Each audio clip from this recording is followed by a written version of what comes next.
Good morning students. आज हम हिंदी का 10वां पाठ पढ़ेंगे जिसका नाम है अंदाज अपना अपना એટલે કે આપણો પોતાનો अलग अलग પ્રકારનો રહેવાનો તરીકો। किसी भी विषय के संबंध में तर्कपूर्ण सोचना या चिंतन करना, मनन करते हुए अपनी बात को प्रकट करना तार्किक चिंतन कहलाता है। એટલે કે કોઈ પણ વસ્તુ છે તેમાં આપણે આપણા વિચારો રજૂ કરી શકીએ, આપણા તર્ક રજૂ કરી શકીએ તો તે આપણા જે વિચાર શક્તિ છે તેને મજબૂત બનાવે છે। तार्किक चिंतन वैज्ञानिक अभिगम पर आधारित व्यक्ति की सोच विचार करने की मानसिक प्रक्रिया है। એટલે જ્યારે આપણે તર્ક કરીએ છીએ તેનો મતલબ એવો થાય છે કે આપણે મનોવૈજ્ઞાનિક રીતે આપણા વિચારો રજૂ કરીએ છીએ સામેવાળી વ્યક્તિને। इस मुक्त चिंतन में व्यक्ति अपने जीवन के अनुभव, मान्यताएं और दृष्टिकोण का उपयोग माहिती का पृथक्करण करने के लिए करता है और माहिती की सत्यता तक पहुंचकर निर्णय लेता है। એટલે જ્યારે આપણે કોઈ પણ પ્રકારનો તર્ક આપીએ છીએ તો એ તર્ક છે એનો આધાર કેની ઉપર હોય છે તો કે આપણા જીવનમાં કરેલા અનુભવો, આપણે જે શું માન્યતાઓ આપણા મગજમાં કેળવીએ છીએ તે, અને આપણો હકારાત્મક કે નકારાત્મક દૃષ્ટિકોણ છે એ બધું સાથે મળીને આપણે કોઈ વસ્તુનું પૃથ્થકરણ કરી અને માહિતી આપી શકીએ છીએ।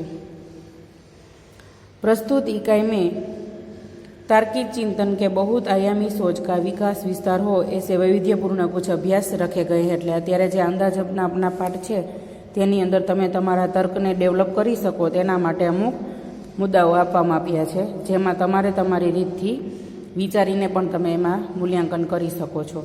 પહેલું છે દિમાગી દોડ।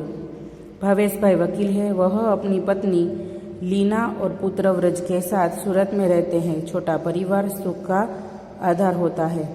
भावेश भाई एक वकील है અને તે પોતાની પત્ની લીના અને પુત્ર વ્રજની સાથે ક્યાં રહે છે તો કે સુરતમાં રહે છે। નાનો પરિવાર છે એટલે તે સુખનો આધાર છે। उनका जीवन भी खुशहाल था। एक बार दीपावली की छुट्टियों में वे तीनों अंबाजी गए। 4 दिन बाद वापस आकर देखा तो चौंक गए। उन्होंने देखा कि घर के बाहर जो बगीचा है उसके पेड़ पौधों के कई फूल पत्ते झड़ गए हैं। घर के अंदर जाकर देखा तो पूरा कमरा धूल से खराब हो गया था। दीवार पर की लीना और व्रज की तस्वीरें नीचे गिर गई थी और टूट गई थी। એટલે બને છે એ ત્રણેય ફેમિલી મેમ્બર્સ છે એ ક્યાં ગયા હતા તો કે ફરવા માટે અંબાજી ગયા હતા અને 4 દિવસ પછી ઘરેથી આવીને જોવે છે તો એના ઘરની અંદર બધું અવ્યવસ્થિત હોય છે। બગીચામાંથી જે વૃક્ષો ને ફૂલો ને બધા ઝાડવાઓ વૃક્ષોના હોય છે પાંદડા ખરી ગયા હોય છે। અંદર જઈને જોવે છે તો આખા રૂમની અંદર ધૂળ ધૂળ હોય છે અને દિવાલ ઉપરની એ લોકોની જે ફોટોગ્રાફ્સ હોય છે એ પણ નીચે પડી ગયા હોય છે। તો એ તો એના ઘરમાં એ લોકોની ગેરહાજરીમાં શું બન્યું હશે તેના વિશે તમારે કલ્પના કરવાની છે, બરોબર। પછી આવે છે परेश भाई किसान है। उनकी पत्नी हिरल बहन नर्स है। एक दिन सुबह सुबह हिरल बहन ने पानी के नल के नीचे जल्दबाजी में एक मटका रखा। बाद में नल चालू किया और रसोई के चाय बनाने चली गई। चाय बनाने के बाद जब वापस आकर देखा तो मटका खाली था, उसमें पानी नहीं था। हिरल बहन ने अपने आप पर हंसने लगी। परेश भाई છે એક ખેડૂત છે અને એની પત્ની હિરલબહેન શું છે તો કે નર્સ છે। એક દિવસે સવારમાં હિરલબહેન છે એ પાણીના નળને ચાલુ કરી અને જલ્દબાજી એટલે ઉતાવળમાં માટલું ભરવા મૂકે છે। પણ શું થાય છે તો કે નળ ચાલુ કરીને તે ત્યાંથી રસોઈ કરવા જતી રહે છે। થોડીક વાર પછી આવીને જોવે છે તો મટકું હજી ખાલી જ હોય છે, એમાં પાણી ન હોતું નથી। એટલે હિરલબહેન છે પોતાની ઉપર હસીને ત્યાંથી જતા રહે છે। તો હવે શું બન્યું હશે કે મટકું ખાલી રહી ગયું તેના વિશે પણ તમારે कल्पना। પછી આવે છે सेजल 2 गमले लाई। उसमें तुलसी के पौधे थे। दोनों पौधे लंबाई, चौड़ाई और ऊंचाई में एक समान ही थे। 1 महीने के बाद दूसरे गमले का पौधा बड़ा हो गया, जबकि पहले गमले के पौधे में अब भी इतना ही था जितना 1 महीने पहले। सेजल છે એ એક માટલું લઈ આવી અને જે માટલાની અંદર છે એ બેમાં તુલસીના રોપડા હતા। તો જે કે તુલસીનો જે પ્લાન્ટ છે તે બેયમાં લંબાઈમાં ચોડાઈ એટલે કે લંબાઈ પહોળાઈ ને ઊંચાઈમાં કેવા હતા તો કે એક સમાન હતા। પણ 1 મહિના પછી જ્યારે એક ગમલો એટલે કે બીજું કુંડું છે તેમાંથી એનું વૃક્ષ છે, છોડવો છે તુલસીનો, તે મોટો થઈ ગયો છે. પણ જ્યારે પહેલાંનો છે એ છોડ હજી મોટો નથી થયો, તો શું બન્યું હશે એવી તમારે કલ્પના કરવાની છે કે એક પ્લાન્ટ મોટો થયો, બેને બધું સરખું મળ્યું હોય તો બે સરખા વધવા જોઈએ, તો શું થયું હશે તેની તમારે कल्पना करवानी है। तर्क की लगाम कल्पना के घोड़े। आप साइकिल पर स्कूल जा रहे हैं, रास्ते में देखा तो एक आदमी हाथ हिलाकर आपको रुकने का इशारा कर रहा था। आप रुके। उसने कहा कि बगल वाले गांव में मेरा जाना ज़रूरी है। आपने उस आदमी को साइकिल पर बिठाया और पास वाले गांव तक पहुंचा दिया। तर्क अने कल्पना एटले के तमारे इमेजिन ज करवानुं छे के आवुं बधुं बन्युं हशे के तमे साइकल लईने स्कूले जाओ छो अने रस्तामां तमने एक माणस मळे छे, जे माणस तमने हाथ हलावी अने ऊभा माटे इशारो करे छे, एटले तमे ऊभा रह्यो छो अने ए माणस एवुं कहे छे के बाजुना गाममां मारे जवुं जरूरी छे, कारण के मारे त्यां कार्य छे। एटले तमे तेने बाजुना गाम सुधी पहोंचाडी दो छो साइकल पर बेसाडीने। वहाँ जाकर आपको पता चलता है कि यहाँ एक जादूगर का कार्यक्रम होने वाला है और वह आदमी उसका सहायक है। एटले जे माणसने तमे साइकल पर बेसाड्यो होय छे ते एक जादूगरनो सहायक छे ने ई बाजुना गाममां जादूनो खेल थवानो छे। उस आदमी ने आपको जादू के खेल देखने का अनुरोध किया, पर पाठशाला पहुंचने में देरी हो जाएगी, यह सोचकर आपने मना कर दिया। पछी माणस कहे छे के तू मारी साथे जादूनो खेल जोवा माटे अनुरोध करनार, एटले के एने विनंती करे छे के ते मारी मदद करी छे तो तू मारी साथे खेल जोवा माटे आव, पण तमारे स्कूले जवानुं मोडुं थतुं होय छे એટલા માટે તમે તેને ના પાડો છો। जादूगर ने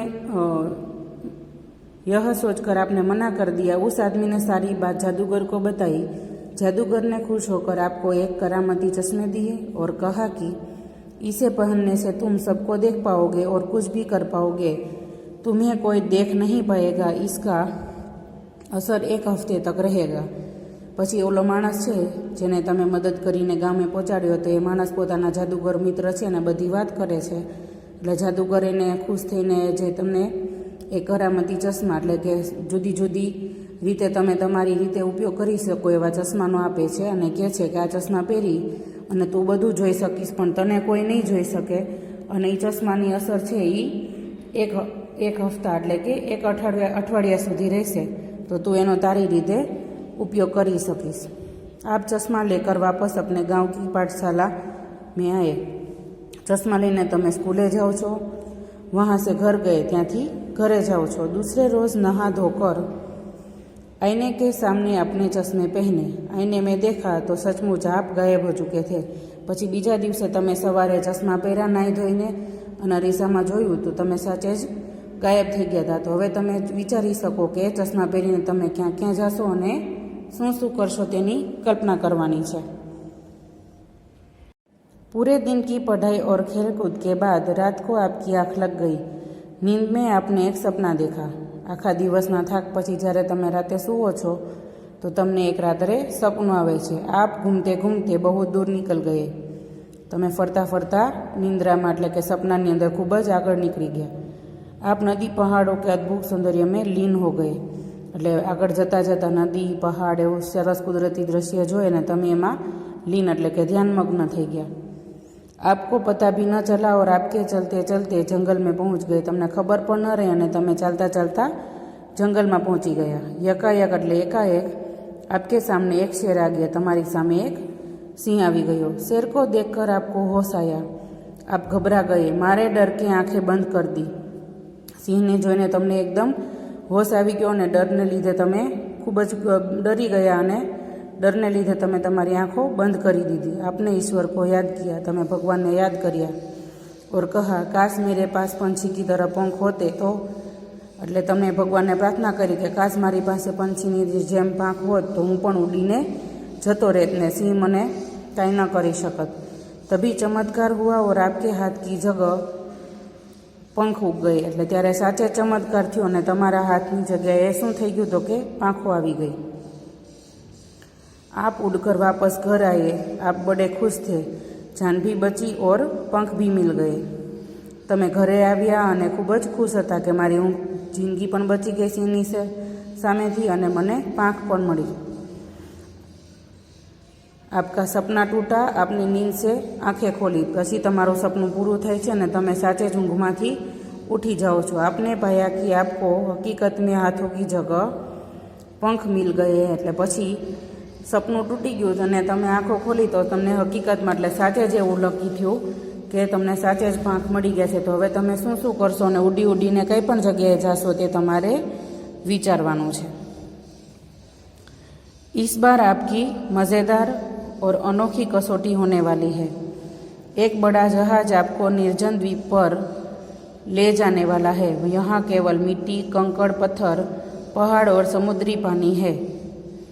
मेरे बुद्धिमान दोस्त, वहाँ एक हफ्ते तक सुख चैन से रहने के लिए आप अपने साथ क्या क्या ले जाएंगे सूची बनाइए. હવે આ વખતે શું છે તો કે તમારી રસપ્રદ અને અલગ પ્રકારની પરીક્ષા છે કે તમને એક મોટું જહાજ છે એ નિર્જન દ્વીપ પર, દ્વીપ એટલે સમુદ્રનો એવો વિસ્તાર કે જ્યાં કોઈ જાતની વસ્તી ના હોય, કોઈ જાતની સુવિધા ન હોય, ઇવન ત્યાં મોબાઈલ નેટવર્ક પણ અવેલેબલ ન હોય.